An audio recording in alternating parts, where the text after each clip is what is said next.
Greetings from Valencia, Spain, and welcome to day 2 of the Hearthstone Grand Prix. My name is Frodan, and we're going to be going through with the second day of our 3-day tournament to find out who's going to get $8,000, 15 Hearthstone Championship Tour points, and the right to call himself the 2016 Valencia champion. Alongside with me in the caster area, we have Lothar, hailing from Team G2. We have Raven from Team Torpedo. And we're going to walk you guys through the first series of the day, which we're going to immediately jump into round 7 of Swiss, or round 8, excuse me, where some players right now are fighting for elimination, and some are just guaranteeing them a spot in the top 16 playoffs, which will start later today. Lothar, how's it going, man? How you doing? It's awesome. It's really a good day. We had some issues in the morning, but that was, managerial stuff. But we are here for the Hearthstone thing. So, first of all, I'm really excited for the game that we'll have ahead. Gaara and JJ, they're both are 5-2. They're really incredible players. And we didn't see Gaara for a long time on any stream, if I recall correctly. Yeah. He hasn't been competing nearly as often, so to your point. Yeah, so now this is an elimination match for both of them, actually. Because if someone will have 3 losses, and they're both sitting at a 5-2 right now, they basically are out of the top 16, so they won't be able to play in day 3. So it's a high-pressure match, I would say, and just loving to see this this kind of duo playing it out. Raven? Yeah, I know. I was speaking to JJ last night, actually, and we saw him a couple of times on stream yesterday as he sort of was, making a pretty good performance through the tournament so far. But he was actually super relaxed and was just like, yeah, I'm just gonna, show up tomorrow, see what happens. I'm not, too sort of stressed out or worried either way. So it's gonna be quite relaxed going into this match. But Gaara is probably definitely looking for a victory here to try and push forward and continue his chances into getting the top 16. Has not really had the most impactful results in the past year or so. Nothing too crazy going on, and I know he's really after that. Just the big sort of second breakout performance for Gaara. Oh yeah, definitely. Like, he won the first Dreamhack ever, the first Dreamhack Bucharest.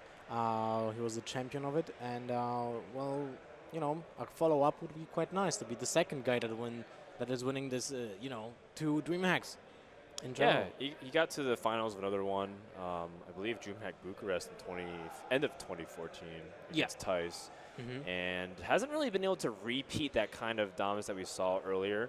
So it's difficult because I think Gaara had a rough 2015, and I think 2016 he took a step back and said, maybe I'm just doing this wrong. So he started changing a little bit of his play style, started grabbing some more people into his practice group that would probably help him with his weaknesses. And overall, I just feel like Gaara has evolved as a player, but I think now the transformation needs to show the results to kind of put himself back in that conversation of one of the better Europe players, because I think people have moved on. People have started remembering more recent performances from Kaka, Superjj, and now most recently Naaman, Dr. Hippie, Hoy, Sixo. These are the players that are really taking it from the people who used to start in the beginning, like Gaara. Yeah, and he's got the opportunity now to actually take down one of those players that he's doing exceptionally well. We spoke about JJ yesterday in just the sheer consistency he's had in the past year or so. And just no matter what tournament he plays in, he just always goes any open Swiss, he's just guaranteed top 16 all the time. This is probably as close as he's got to being not top 16 placed in the most few recent tournaments, I guess. Yeah, most Swisses that Gaara gets, he always got a record that's really respectable, 7-2 but didn't qualify, or 6-3, pretty good. Overall, he's never going 2-0-3 and then just conceding all the way through. He usually plays it every single match. So we'll see if he's able to continue that run through this event. Let's take a look at the standings, by the way, and see how the players are shaping up after 7 rounds of play. We have 2 players who are undefeated with Deathlord and DeVito. You guys got to meet them yesterday.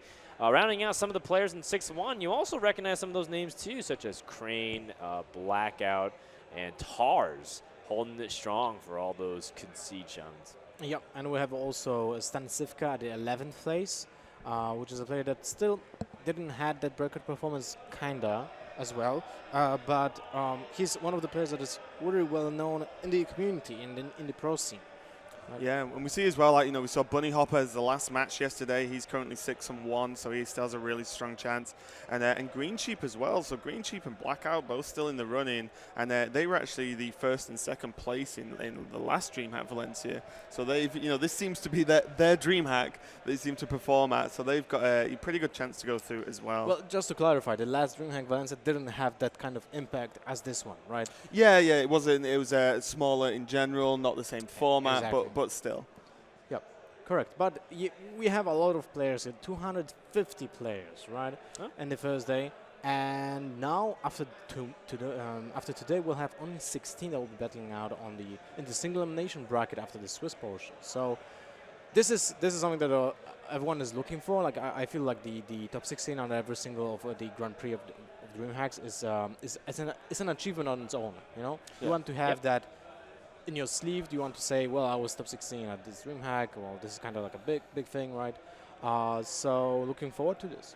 Yeah, especially with this many players, as you said, like getting top 16 in this tournament specifically because there's additional players, but no additional rounds means it's even harder. Like a lot of the 7-2s don't even go through.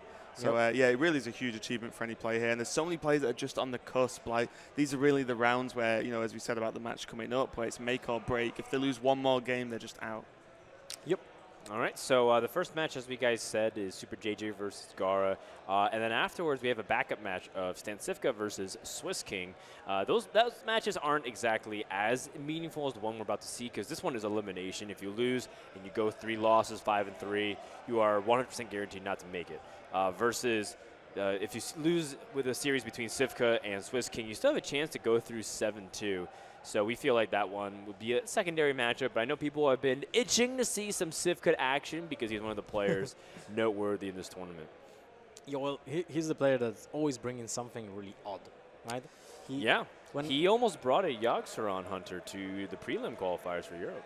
Oh, really? Yeah, legitimately was like, yeah, I actually, like, he posted a few lists of these are the decks that didn't make the cut for preliminaries. And one of them was, I think, the Cthulhu Priest. Yep. One of them was the Yogg-Saron Hunter or Yogg-and-Load. And I think one other ridiculous deck, too. It's like, these are the ones that he cut. Imagine some of the ones that did actually get through. Well, the worrying thing is as well, like, it wasn't a joke either. He wasn't like, oh, No, these are the decks that didn't make it. wasn't It was something memeing, like man. Beast Rogue or something like that. It was like, no, these were actually the decks I practiced with and, you know, weighed up actually bringing to the tournament. So Precisely. it's a lot of fun to watch when he just brings those, even just within more standard decks. Like we used to see him play in, you know, Control Warrior. They'd just be like Iron Beak Owl in there for whatever reason. He had And an it Iron did Beak work Owl out as well. In Druid, when we were casting Oh, yeah. Bucharest, he was playing a Druid. That was a kind of different Dreamhack because you could have changed your deck list every single round in the top 16. So he was changing it a lot, and he was playing actually 2 Keeper of the Grove and an Owl in a Druid as an additional silence. It's pretty interesting. I remember Silence Druid had a temporary phase when League of Explorers came out, back when Eerie Statue was first introduced, and you would silence it, so you play Wailing Soul plus like Keeper of the Grove plus Spellbreaker, and you could just keep an Owl, and you would silence your Watchers, silence your Eerie Statues, silence your Ogre Brutes, and just like basically bust your opponent out.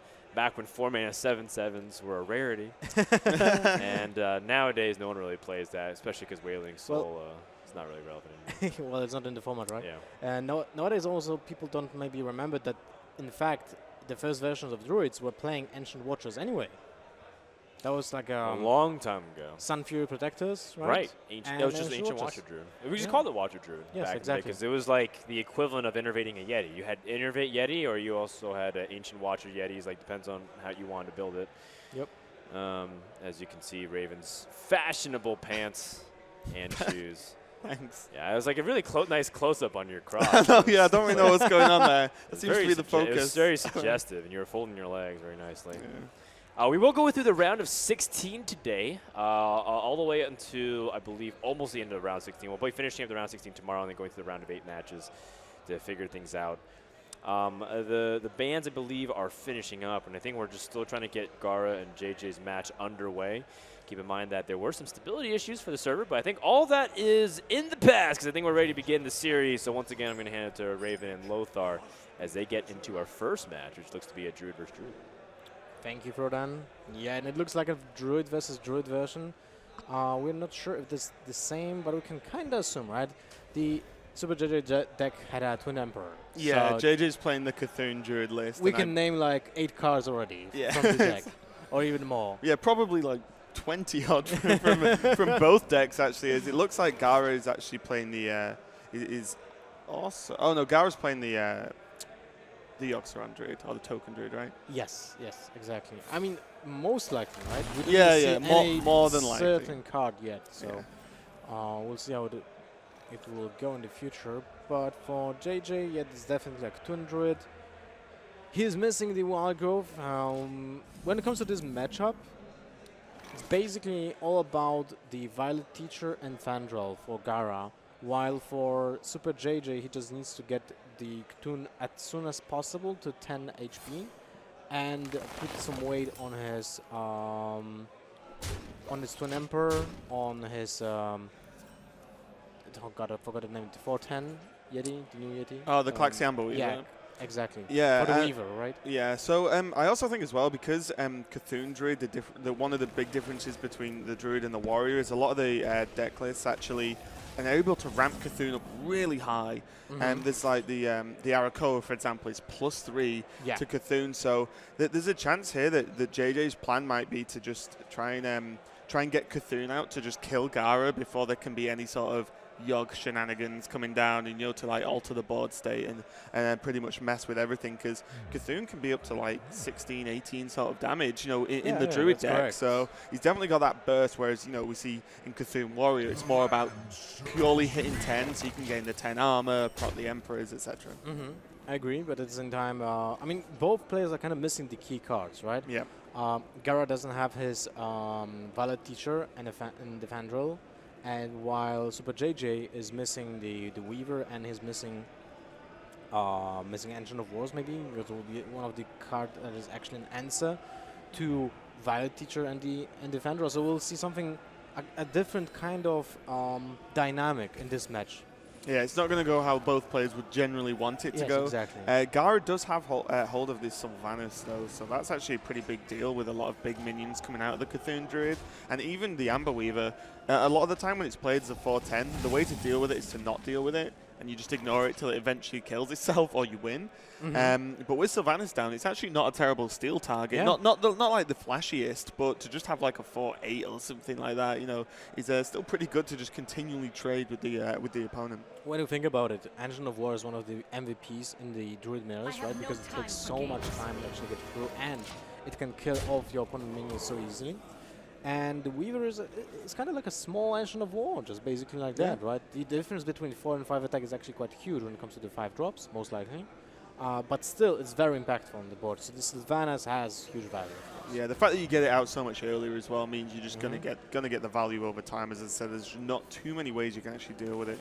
You see the Living Roots come out there to just clear off the Maya Keeper, and one-on-one is your Drake versus the Sylvanas. But if the trade happens, then it's just an easy hero power for the Druid to clear up there. I don't think there is actually a trade happening at any given point, especially when you have an Azure Drake and the Wrath to clear up just the Azure Drake and just deal 5 damage to the face. You still have the Sylvanas on board. You know that your opponent is kind of limited to when it comes to the options which will deal with the Sylvanas, right? I'm not sure if JJ is playing Mulch in his deck. I don't believe so. I don't think it's too common. Yeah, exactly. It's not a common card in the Cthulhu versions, but who knows? So usually you want to just swipe that and Hero Power or Living Roots or Wrath, right? But usually Hero Power, because otherwise it's pretty hard to deal that 5 damage. Yeah, I mean, that's why JJ played the previous turn and just played the Drake and just said, if you can't kill the Drake without using Sylvanas, or if you just ignore the Drake, then I'm going to trade into you and kill it. But as we did see, and as you pointed out, the Azure Drake into Wrath is a pretty good way to clean it up there. So now JJ's got a few questions to ask himself, really. What he needs to put on the board, the best way to deal with Sylvanas without giving too much away. And looks like he's decided to go with the Arakoa. The reason for this is more than likely if the simple trade of the Sylvanas into Arakoa happens, then JJ has answers. He has Disciple of Cthulhu to just deal the 2 damage with the Battle Cry to just clear off the Arakoa and say, okay, your Sylvanas is gone now, and now I can start, laying down all the big guys onto the board. Look at his hand. Ragnaros, Klaxiamba Weaver, Cthulhu, he's got a lot of big guys he probably wants to play and just can't due to the Sylvanas here. That's correct. None of those minions can be played directly into it, and as you said, the 2 HP that will remain on this minion will be easily dealt with the Cthulhu's chosen. The big thing here is the fact that he's already 19 HP. So when you consider the fact that this minion will just soak 5 damage, and then you get another 4 damage from the Azure Drake, and maybe your opponent will find a way to deal additional damage to you. Yeah, I actually think so for Gaara, he's probably thought that like JJ hasn't got a good answer to Sylvanas, right? Because you can't just kill it because you just played a minion. Yeah. I wouldn't have minded actually going Azure Drake and Feral Rage into the Arakoa and leave the Sylvanas up again and say, okay, well, now you've still got to play another minion because you don't really have a swipe because he would have used it, and then just continue to just threaten the Sylvanas as a real big issue and make things as awkward as possible for JJ. But we did see he did just go with a simple steal that is going to get cleared up by this Disciple of Cthulhu. But by doing this, he means he could have played the Ancient of War. So then it's like, okay, kill this taunt. Here's a 5/10. Now you've got something to do with this, and the Azure Drake's still up as well. So you know, either outcome was pretty good. Well, you know, he could have used the Innervate last time, right? Also. Yeah, that's true. But I still like the steal here because that pushes your opponent to. Because it's I just feel like, of course, it's game here, but I feel that the pushing your opponent to use 3 mana for just to kill a minion that was his own minion is a huge tempo swing anyway. Otherwise, that Sylvanas wouldn't do anything in the game, right? Yeah. He would just push for damage. This way, you push your opponent to deal with the card that he played, so he loses double tempo. And you're still pummeling his face with the Azure Drake for 4 damage instead of 5, but it doesn't make a difference for the finish line. Yeah, right? exactly. You retain the Drake, and that's enough because of the cards that he had in hand. Exactly. So Gaara does take the first game with his Token Druid versus JJ's Cthulhu. And what would you pick if you were JJ here? He has his Rogue and his Warlock left. We see Warrior banned out. Not too much of a surprise. I think that's easily the most banned class this tournament so far. Yeah.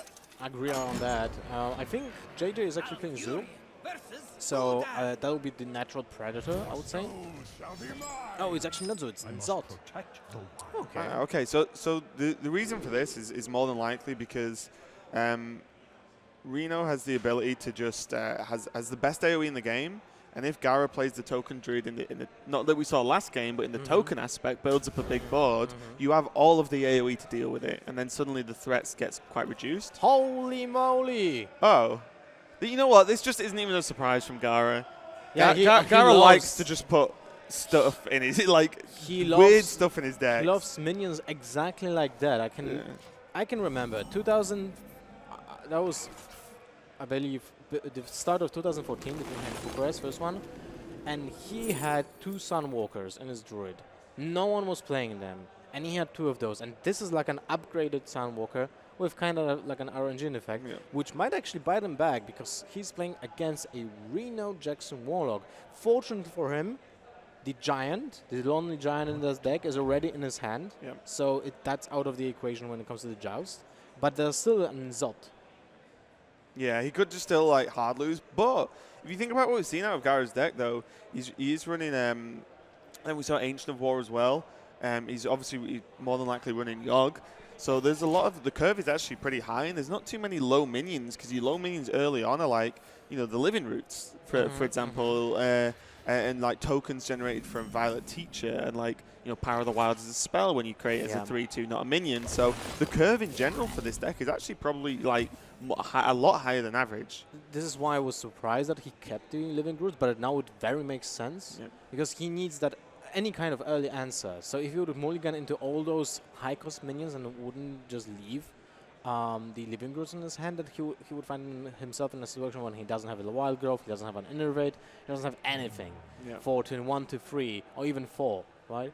So usually you just want to get that Wild Growth, right? Hard mulligan for it. But in this case, I really understand why Gaara did choose to leave the Living Roots, even though he might know that Superjj is not playing Zoo.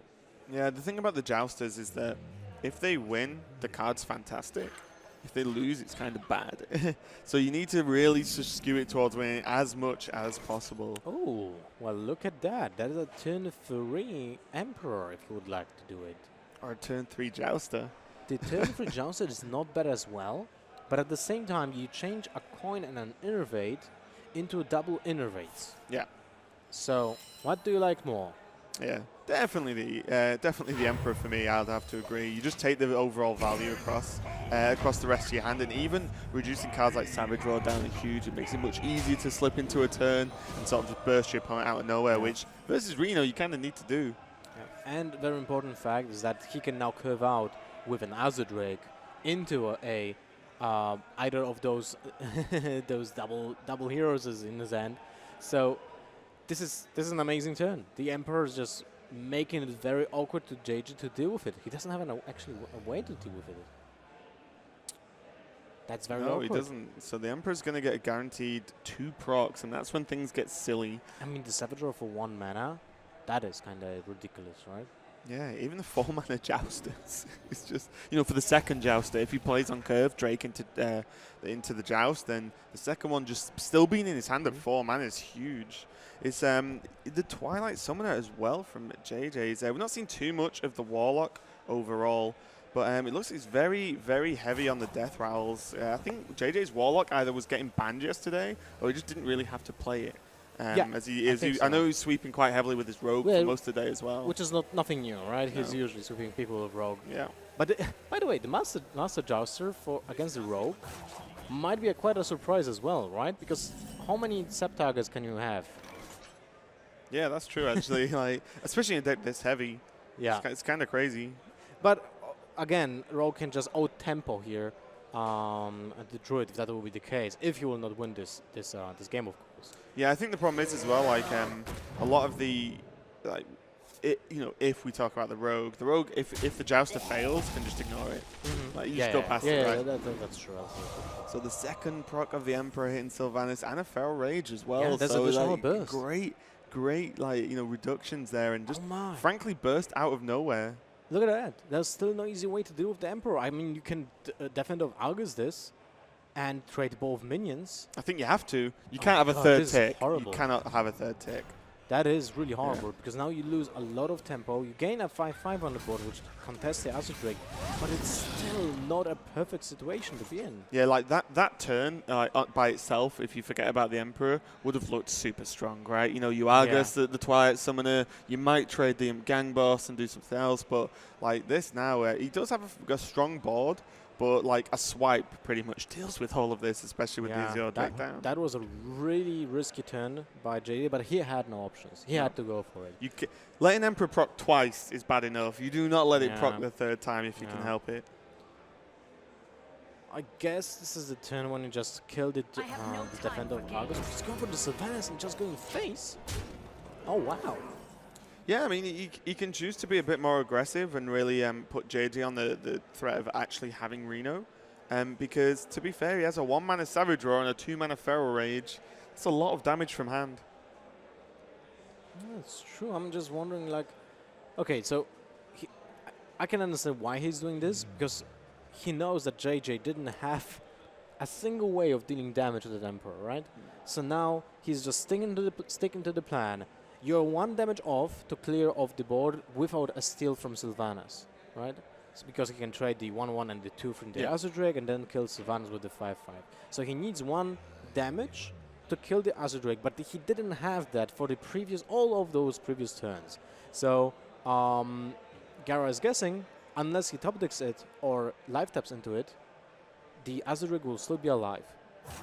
And that's about it. And that's additional 4 damage. And then you can still develop the board. So a fantastic move, by the way. Oh, he's letting the steal go off. Not going to bother trading the minions in. Lets the steal go off there, and it looks like it's going to be the Emperor. Just try and get the reduction you can now. Again, the Emperor gives the same question to Gaara, where you kind of have to just kill it, unless you have lethal. How much damage does he have? Well, he has 5 damage from the board. Savage Roar is +6, one so off, that's right? 11, and 4. Yes, that's 1 off. 16, yeah. 1 off damage. Wow. So if that still would be a Defender of Argus, that would be the game. Yep. That's kind of nuts.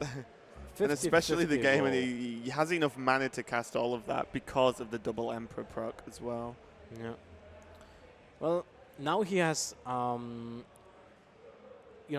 he's kind of being intimidated by the fact that the Emperor did come down, so a Twisting Nether is a possibility for next turn. Right? And he has no clue if that's in the hand or not. because there was no occasion to play it, right? No one had 8 mana. Yeah, exactly. So He didn't even get to there's that no way point, but to tell now, it. yeah, this opens up just way more options, and it's definitely something you have to consider. But also, Gaara's in general in such a strong position that I wouldn't even mind him going a little bit aggressive here. Oh my God! It's Deathwing in the Sure, deck. why not? What? At this point, why not? Crazy. I like this play, by the way, because now he doesn't give an opportunity for JJ to use the Twisting Nether for full potential, right? Yeah. Yeah, you just negate even the possibility of that being a good turn.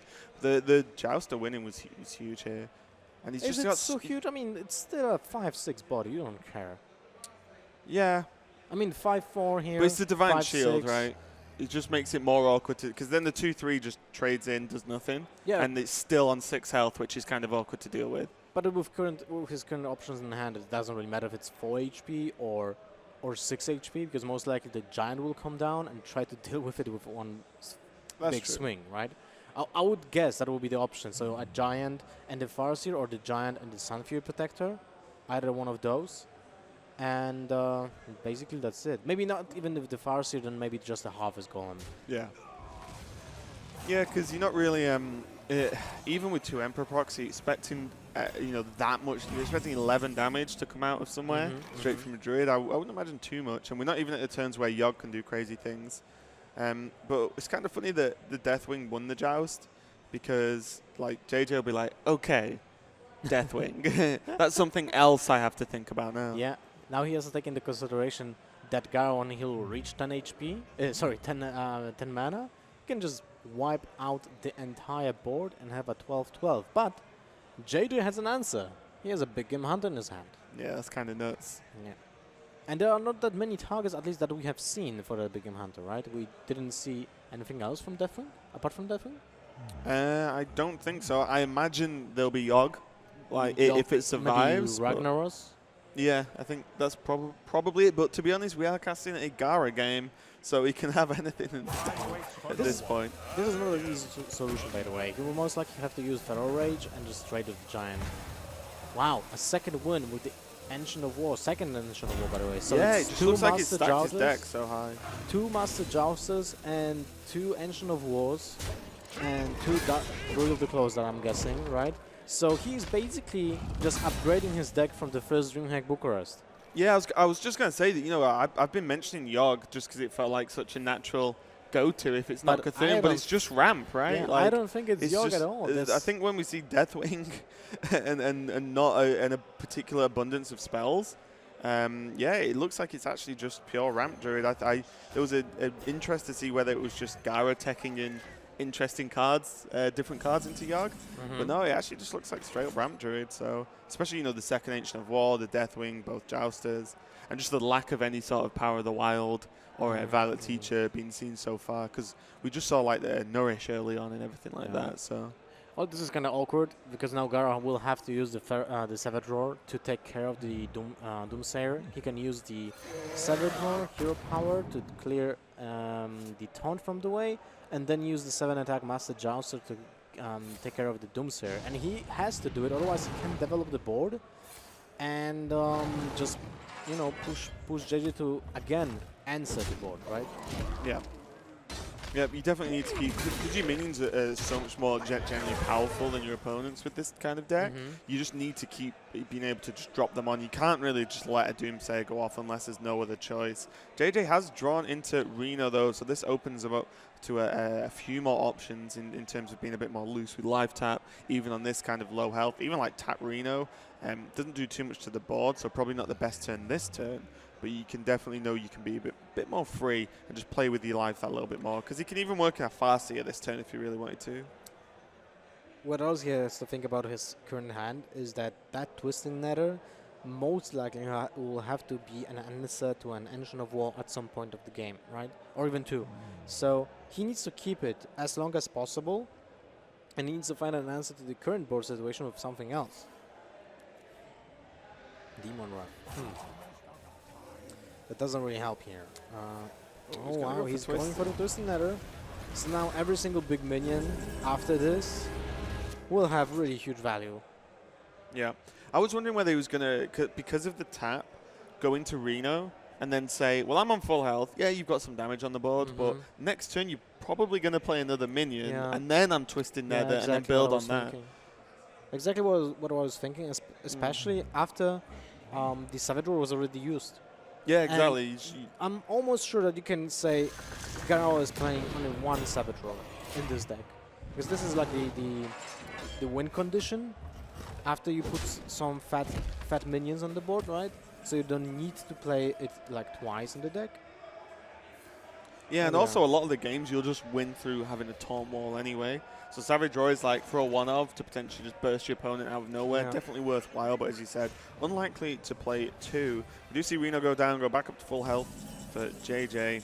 Now there's a few more options, but as we said, the second that Deathwing gets played, he's not going to be played this turn. You have you have Ancient of War in hand for a start, but the second the Deathwing gets played, there's going to be some big issues for Gaara. Oh my God, do you Ancient of War and Uproot to get the BGH to come out and then Deathwing? I'm not sure if Gaara knows that JJ is playing a Victim Hunter. Maybe he doesn't. Oh my. Does he have everything in this deck? So we need to get someone to check if Gaara's playing a 40-card deck here. I mean, every time I would like to play a deck like this, I'm always having an opening hand that I can't play till 5. Yeah. Or something like that. And you're already dead. Uproot. No. No. I mean, 2 5/10s on the board isn't exactly terrible either. Yeah. That's correct. So what do you do about those 5/10s? Not a lot. So with Hellfire and Demon Wrath, he has 5 just from AoE. But that still doesn't really stack up too well. It's really awkward. There's just nothing. It's not even like a Siphon Soul, just to just kill off one. And then just push everything into the other one to clear it up. This is like an arena brawl right now. Yeah. Let's smash minions into minions and see who has better minions. Yeah, it's kind of nuts. But that's the idea for Ramtruth, right? They have that kind of play style. Yeah, they just want to drop huge minions, but it's just it doesn't often happen where you have 2 Ancient of Wars on full health on the board. Yeah. Because that's like very unlikely. It's normally when you play one, it at least gets half traded into. Too bad that Gaara doesn't have an Azure Drake anymore in his deck. Like he can't pair up the swipe anymore with the spell power. So it's 10 damage to the face. He knows the Rainier Jackson was already played. And he has a reset button, right? So what if he just ignores all of those minions? Because he thinks there's no Shadow Flame in the opponent hand already, right? Because otherwise there will be a Rainier Jackson attack into the one of the Ancient of Wars and Shadow Flame to deal 8 damage. So I really love this. This is a perfect example of how do you use your hand as a failsafe to the situation on board, because the opponent is just expanding heavily to deal with your 5/10s, so you just ignore whatever he's doing, and you just reset the board with the Deathwing after that. Of course, he doesn't know there's a Become Hunter waiting for that Deathwing, right? But this is I like this play very, very, very, very much. Yeah, because like the best answer is a Power Overwhelm and Shadow Flame, for example, that would help like pretty much clear the board with a few trades from the minions. But if that happens, you've still got plenty juice left in the tank really. So. And he's got the Deathwing as the failsafe, like you said, so there's a lot of options. And I think just the setup from JJ pretty much just told him he didn't really have a great turn, like no good way to deal with these minions. Yeah, agree. The double AoE, though, with the trades is going to help quite a lot. Well, when you think about it, the Hellfire is dealing 9 damage onto your opponent minions, not yours. You will be dead anyway, right? Kind of. Yeah, just a stall from JJ. Well, he's kind of confused what's happening. Yeah. I think he just, there's the shake. Yeah. Was there something kind of inefficient in this play? Yeah, so what he did was he started his turn, started doing the sequencing and realized he had 2 mana for tap left over. So he just hit tap and he was like, oh no, now the tap draw is going to come out, which takes time off the rope. And I'm like, so it's kind of weird to see JJ a bit flustered there as he just didn't really maybe think about having the mana free to actually tap. Thought his play maybe would have used everything. But a Ben of Doom. Gaara refills the board a little bit. just puts enough pressure on. And when your opponent's on 10, that pressure's often enough. But yeah, Bane of Doom could cause some And Doomguard funky would stuff. be incredible. So Jirax is not bad. But he used a Defender Argus and the Sun Sun Fury. Fury Protector. So that's a problematic situation anyway. 6 damage on the board for 14 HP. So that's 10 from the swipe, and that's it. That's Yeah, 4 that's damage just from gonna be Drill game. to the Claw and 4 damage from the swipe, and that is enough. He had even still 1 mana left, an Innervate left to just pummel his head with his skill power for additional damage. Yeah, and it's just another impressive game with with this deck actually from Gaara. It's kind of nuts. Like you said, a lot of the time, just heavy ramp druid isn't favored because the other 2 versions of Cthulhu and Token seem much stronger in general. But Gaara's making it work, and also we've talked about this multiple times in terms of how you approach a tournament like this. If you bring something completely off meta, then you can just win games because of that, because people aren't expecting it. They don't know how to play around it.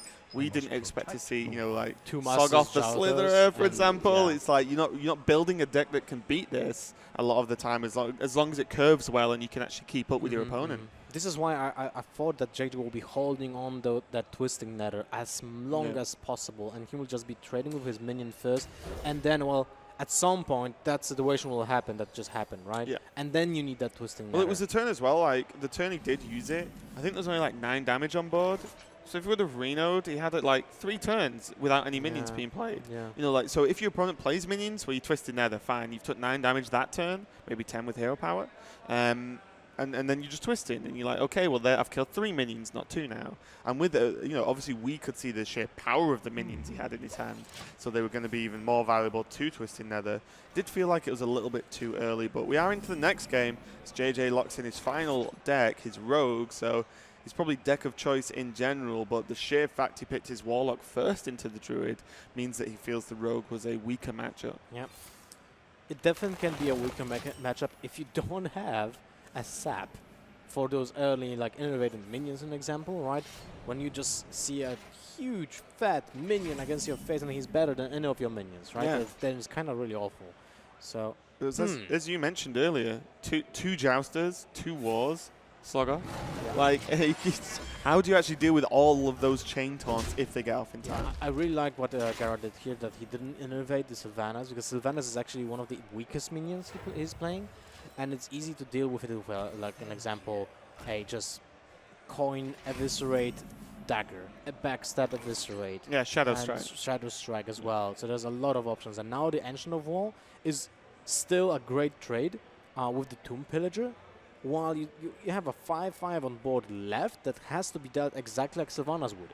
Yeah. Right? And what's good as well is, if the Innovate Ancient of War comes out now, and even if it gets sapped, he can just go Sylvanas, Ancient of War. And I mean, maybe not Sylvanas, because there's a Tomb Pillager right now, right? Yeah, but I just mean before he sold it. He opens up the options of a curve if the Ancient of War gets dealt with, whereas if he just innovated Sylvanas, his next turn was like, there's nothing guaranteed, whereas at least now he has options to continue onwards regardless of what happens to the Ancient of War. He's also thinking about wrathing this turn. Oh, wow, he's just Feral Raging. Okay, I'm not sure about this turn.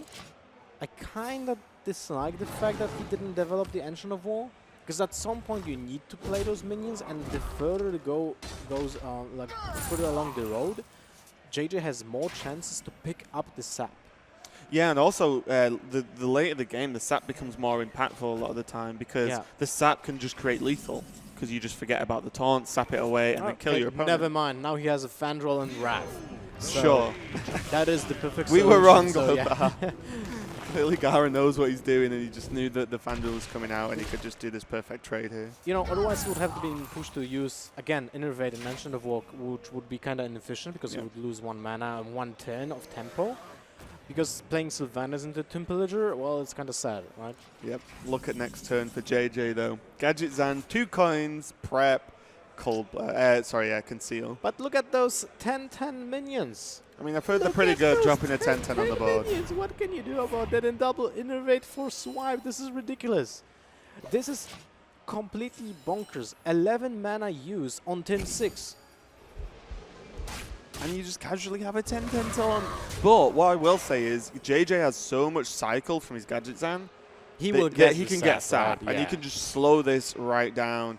And then that means that Gaara will have to try and deal with the Gadgetzan. Well, wait a second. There's an Edwin, which is not a spell. There's an agent, which is not prep. a spell. So he has 2 mana left. He can use the Shiv first, or just prep. And I like the prep. Okay, he still has no sap. So Shiv for He must double draw a sap, surely. or just eviscerate to kill the Fandral. Yeah. Oh, Oh, backstab. there's a backstab. That can be crucial. Prep? What? What is So you can do happening here? two more goes here. That's what I said. With 2 coins in a prep, the likelihood is is like- ridiculous. No sap, so still the eviscerate. But here's one more chance. One more chance.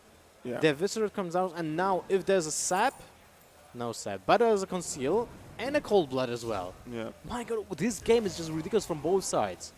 Yeah. There's the There's a sap. but Too there's late. no more preps. 1 card off. 1 card of yes. But JJ's also pretty much just cycled his whole deck in 1 turn. So, super powerful. He's got all the options in the world he could want next turn. But we're going to have to see how Gaara is going to choose to try and deal with this board. Well, he just needs to deal 10 damage to the face right now. Yeah, and then the problem is with this much cycle, do you even think your opponent doesn't have sap at this point? You just can't, right? Well, He's he just is sure cycled that he most of didn't his have deck. it until maybe the last card, Yeah. because he didn't have mana at that point, right?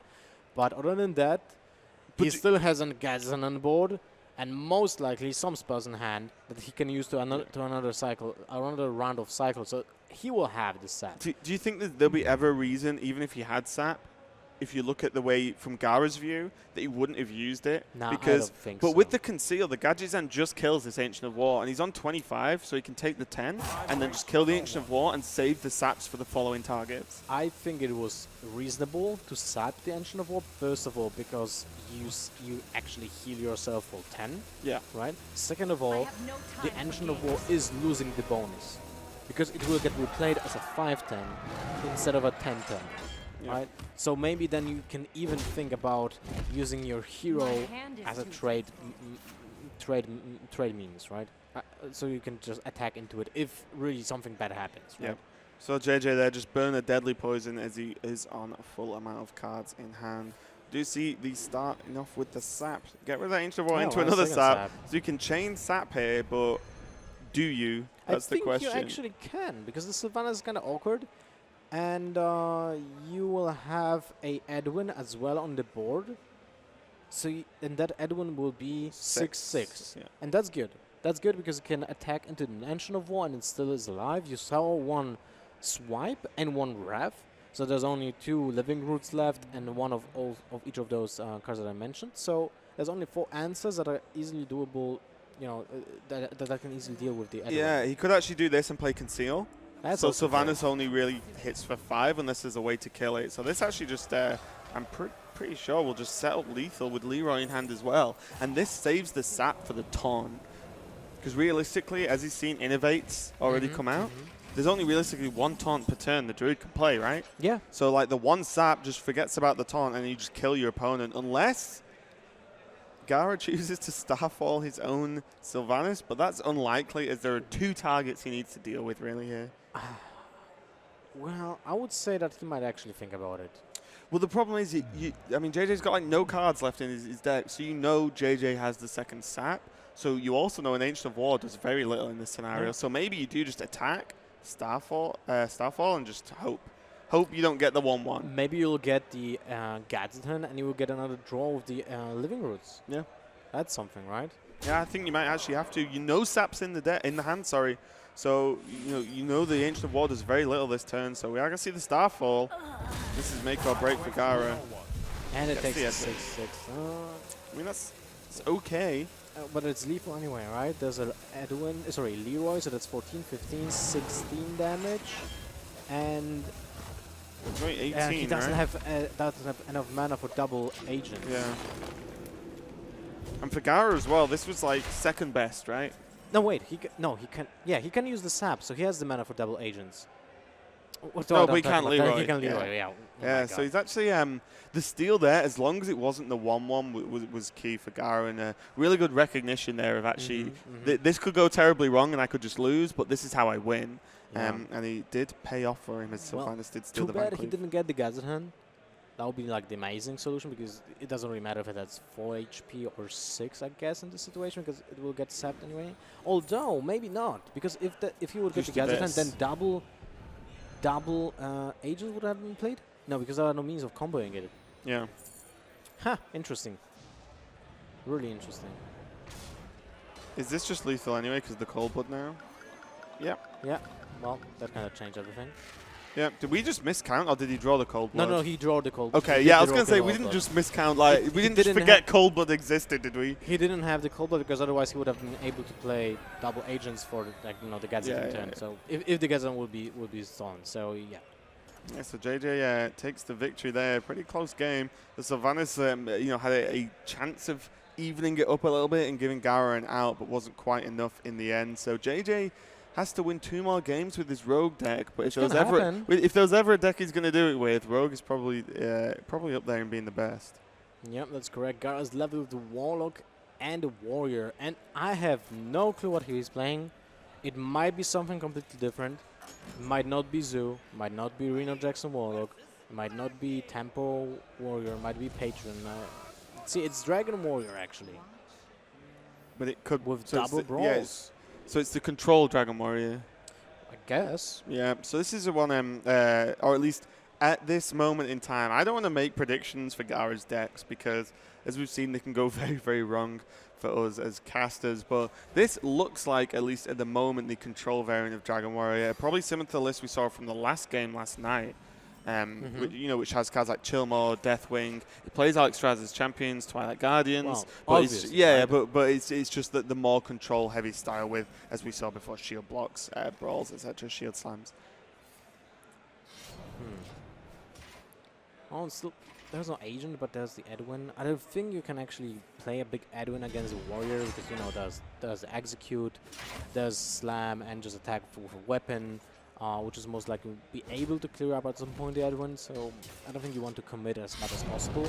Most likely because of the lack of Death Sprite anymore, you might just play it as a 4/4, and it's a reasonable threat. Yeah, I mean, this is one of the matchups, a lot of the time you just don't go all in on Edwin if you can. Even if you can make like an 8/8 on turn 2 or something stupid like that, like, you don't do it because just a simple, like, blood ticker execute is just game, like, straight away, so completely agree. Looks like Gaara has a fair amount of options here. I mean, the 2 Fire War Axes in hand is going to be pretty nice, but Gaara is pretty heavily just favouring stacking the armor. I like that he didn't play the Fairy War Axe on turn 2 because his opponent might have played just a blank Farseer or an Agent on 3 if he wouldn't see the the slammed weapon on the board. But he didn't have it anyway. So for Gaara, the bluff didn't work. And now he's kind of stuck with two of those weapons, and he would need to find time to play one of those at some point. And I would actually favor it this turn. You can think about playing a Fairy War Axe, deal 3 damage to the face, and use Alex as a champion just to put some pressure on the board, right? Yeah. Otherwise, I don't think... No, anything else doesn't make sense, because you don't have the second dragon. So you can't really play the Twilight Drake. Sorry, not the Twilight Drake. Twilight Guardian. Twilight Guardian, exactly. And you're still curving out. You have a coin for Sylvanas for turn 6 if you need it. Yeah, the only thing I would say is because Gaara looks like he's just been generally favouring the armor, one of the things you can do versus Rogue a lot of the time is Rogue in its like miracle form just has a very finite amount of damage it can do.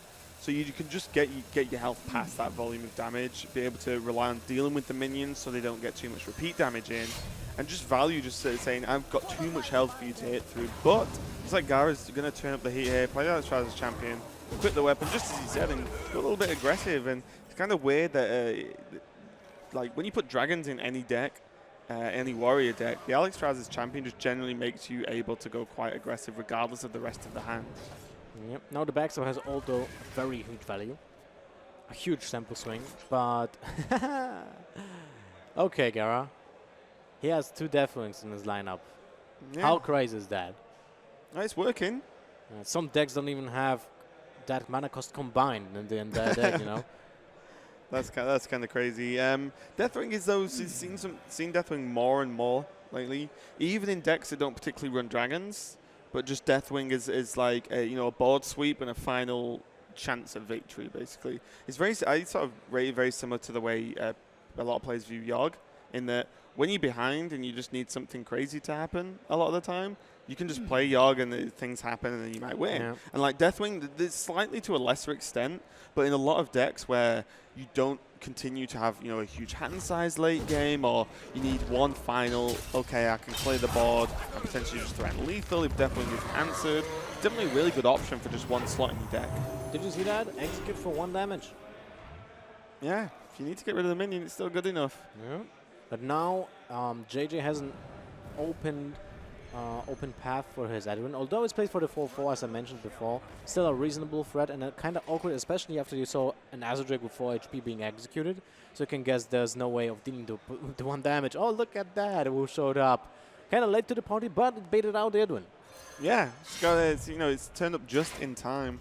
The War Axe plus the Ghoul is going to clear up here, and again, Gaara's just got so many removal tools. He's still got Bash. He's still got Sylvanas that can cause some real issues since he's already seen 1 sap. But there is the Gadgeton with the Conceal. That's where Brawl comes off the top now and the Ghoul wins. Would you play the Brawl? I don't think so. Oh, the Brawls come off the top. Oh my god. I think you play it. Do you okay, think so? So maybe you play Sylvanas because you've seen a sap and then plan to Brawl next turn. It's just, you saw what happened last time with JJ's Gadgetzan turn. Obviously, you've not seen the Tomb Pillagers, so you know there's not like an automatic double coin in hand. But, I mean it's a 50-50 to kill the Gadgetzan, right? If you lose, That's pretty good odds. you might lose the game. Because you just lost an entire turn. It's just like your opponent gained a sap. Yeah, I guess. And you played You have no huge faith in minion. the Brawl. I kind of don't have the faith, yeah. I usually have kind of the faith if there's like a 66% of me winning. But That's a a 50-50, That's pretty good. damn, I don't know. It's for me that sounds kind of impossible to do. But I would favor here just the slam Sylvanas and He's doing oh it. my god! Called the turn before it even happened. This is not pre-recorded, guys. Oh, and it gets live. No, Gaara, what did you do? Worth the risk, in my opinion. Really? Oh Yeah. man, I don't know. Feels bad. I thought that Sylvanas, even if it has a second sap, you still have the way of resetting the I board. would have been okay with Sylvanas, to be Yeah. honest. But look at this turn now from JJ. This is He didn't really have the ridiculous. best starting gadgets on turn hand, Uh-huh. but he's just cycling to everything Well, he needs now. a He Shiv can, alone just gives you so Exactly, many options, yeah. right? you can just drop the Tomb Pillager for just additional pressure. He's just seen Brawl. Cold blood on the gadgets, and this is a hell of a lot of damage. And suddenly the warrior is under very real pressure of just dying. Chillmore could help, but again, you're just scared of sap. After with a gadget on the board, Yeah. it's just too scary. Now we have to use Grom and kill the Gadgeton. There's no other way. Yeah, this is sad. Really sad. Like the Grom will have no effect. Like for sure there will be either a Fan of Knives or an agent, or he can even attack with the weapon into it and don't care. Because now the What we Grom is won't see is a sap, though. yeah, for sure. But there's like Pretty sure. million options of dealing with that Grom, so it's kind of sad to see it go in this manner, right? Yeah, it did some good work, though. The gadgets and dying was pretty important. As if that just continued to live, that would just be game more than Yeah. likely the following turn. But look at this. Now the war is on 9 HP and he is facing death. Brawl would be a pretty good card now. Yeah, now it will be pretty awesome, right? Oh, really, Gaara? Oh, come on. Why did you use that? I mean, he has Chillmore that is procced, but again, it's just the age-old issue of playing 1 minion a turn against a rogue that just has sap. If you want to play chill mode, then you need to coin out the bash just to maybe not die. Because your opponent didn't, even if he has a sap, right, then you most likely will die anyway. He has 10 damage on the board, so one eviscerate is enough. That's about it. Too bad he doesn't have an Azure Drake to bash the Tomb Pillager. Yeah. That would be perfect.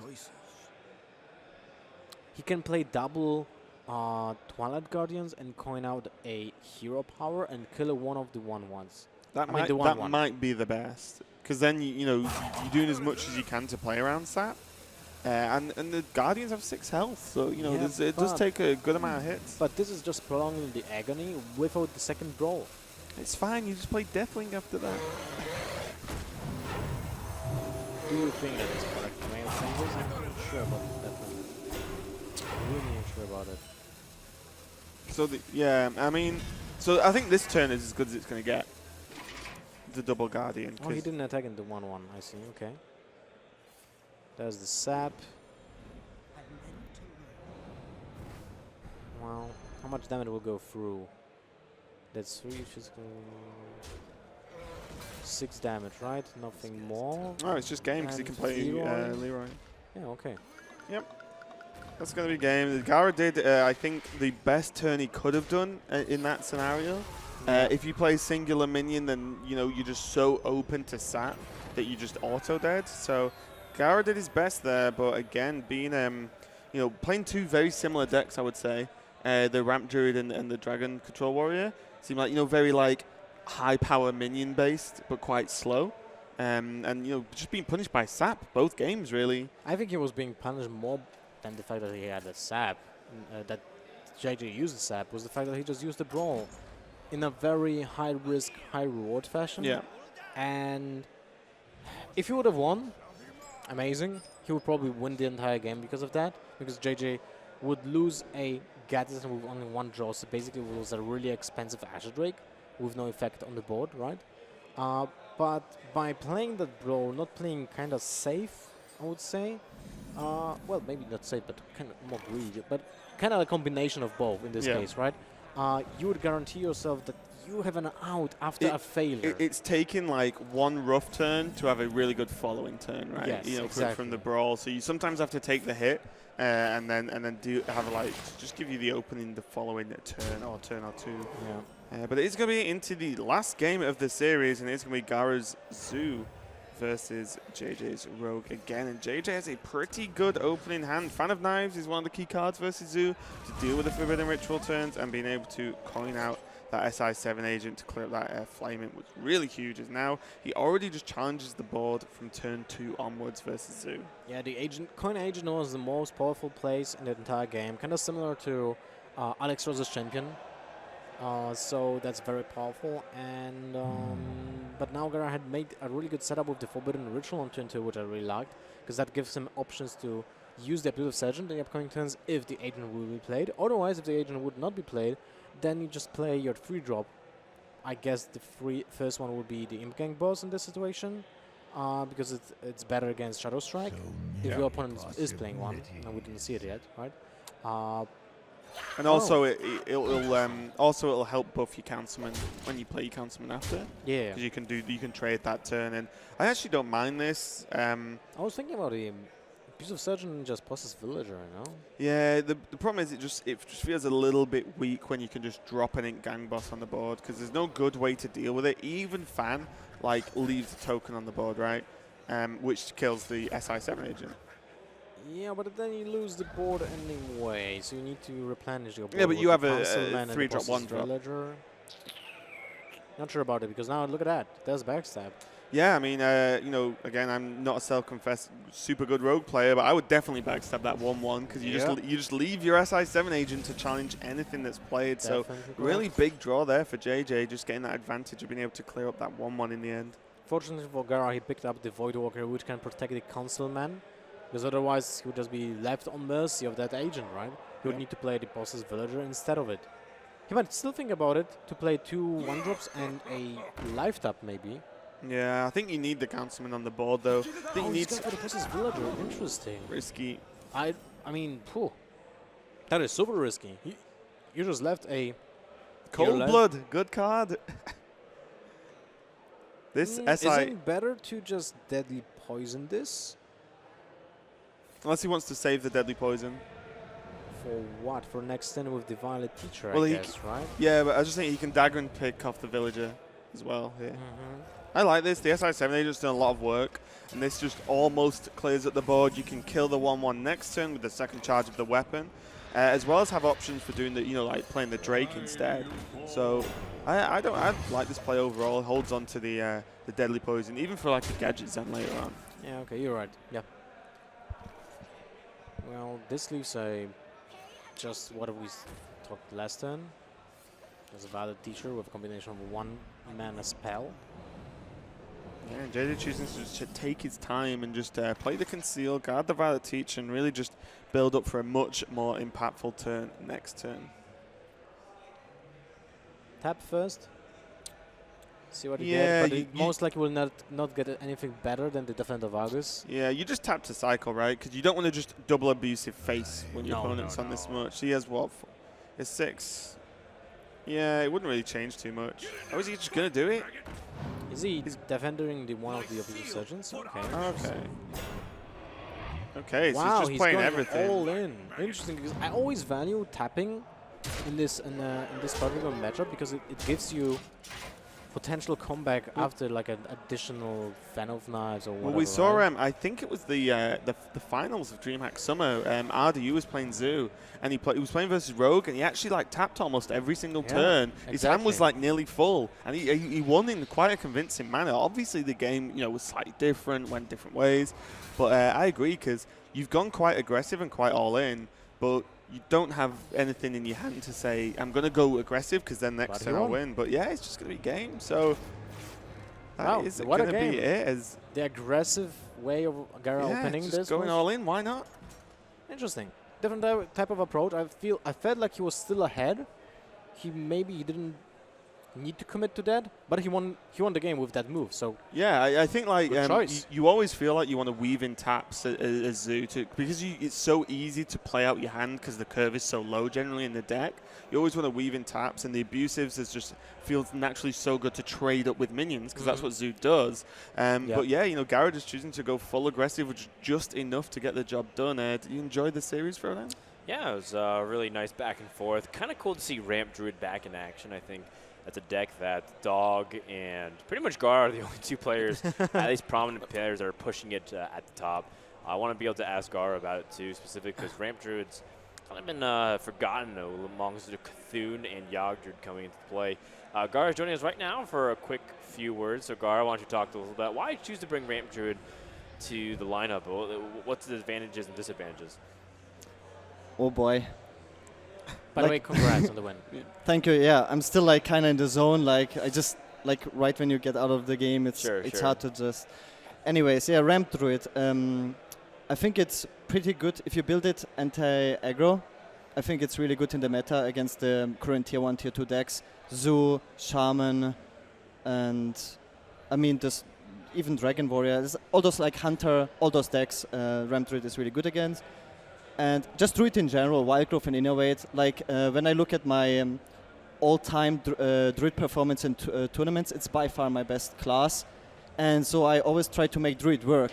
Like in the beginning of the expansion, people tend to go away from Druid just because they didn't find a list. There was no Yogg Druid. People played a little bit of Cartoon Druid. It didn't really work. But Druid, like Wild Growth and Innovate, are such powerful cards that I'm just trying to make it work. And so far, also in this tournament, Druid was by far my best performing deck. What is the worst performing deck from the lineup in the tournament? Oh, are you disappointed maybe? No, my lineup is actually pretty strong. Okay. Like I only lost two rounds, and I'm actually kind of weak to super control decks. But this is not the meta right now. It's like 4% of the ladder. In tournament, it's also like very underperformed. Like my very first opponent had like like the greediest lineup ever, and I had like no chance. Like my Druid is not very greedy, so I cannot beat those greedy Reno Locks, those Murloc Paladins, but I just don't expect to face many of those. Yeah, we just face a Murloc this was Paladin. the problem. Murloc Paladin in the first round of the tournament. Yeah, that's like a new deck. This Enzo of Murloc Paladin. It's like the greediest deck I've ever seen. Like that beats me. That's kind of hilarious that you actually were paired up against an opponent like that. Yeah, in the very first round, and I lost it. That was very painful. Yeah, how you been doing, Gaara, man? I think a lot of times people just forget about what you've been up to because early days of Hearthstone they saw you a lot, but since then they don't really see you that much. So what's been going on outside of Hearthstone for you?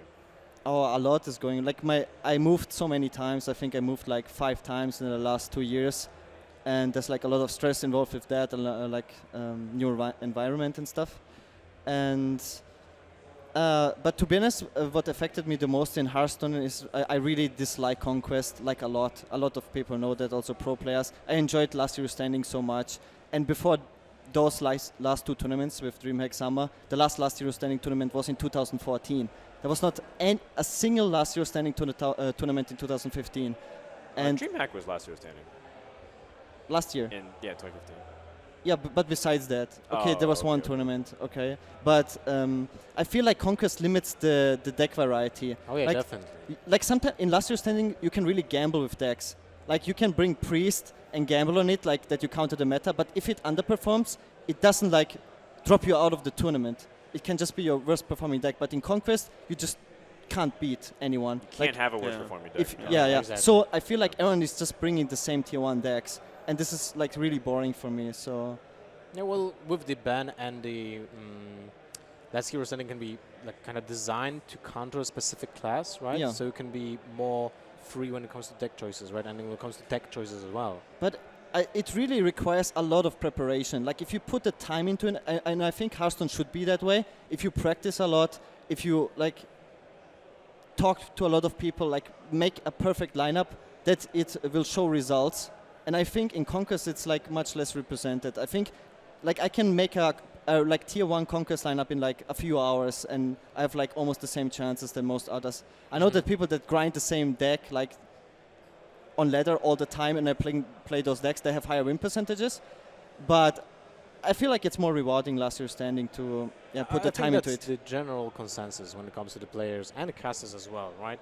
Yeah, I think the general feedback against Last Hero Standing is that they don't want to see one deck sweep a lot. Yeah. So it's not necessarily like they don't really mind seeing Ramp Druid sweep. They don't mind seeing N'Zoth Paladin or Control Priest sweeping. It's more of if Zoo Warlock or Aggro Shaman just goes 3-0, then they don't feel nearly as rewarded.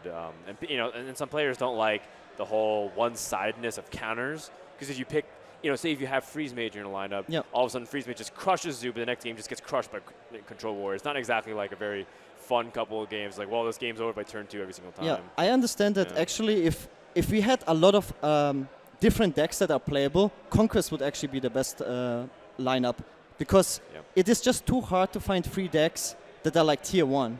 This is why I like Last Year Standing. I put so much time into just finding one deck. It's so difficult, and that deck can freeze sweep, like my Ram Druid. But in Conquest, it's just impossible with the limited card pool to find like 3 decks that are... Sure, and I think that'll always forever be a problem, assuming we follow a certain pattern of rotation happens. Yeah. Well, Gaara, it's been really awesome and insightful. I mean, even that little snippet of information felt like a little podcast you're having here, a little talk show. But, again, congratulations on your series win. Thank you. And hopefully we'll see you back, man. You're still alive in the tournament, and some of the 7-2s will go through if you continue. Maybe we'll see you back. In the meantime, guys, we have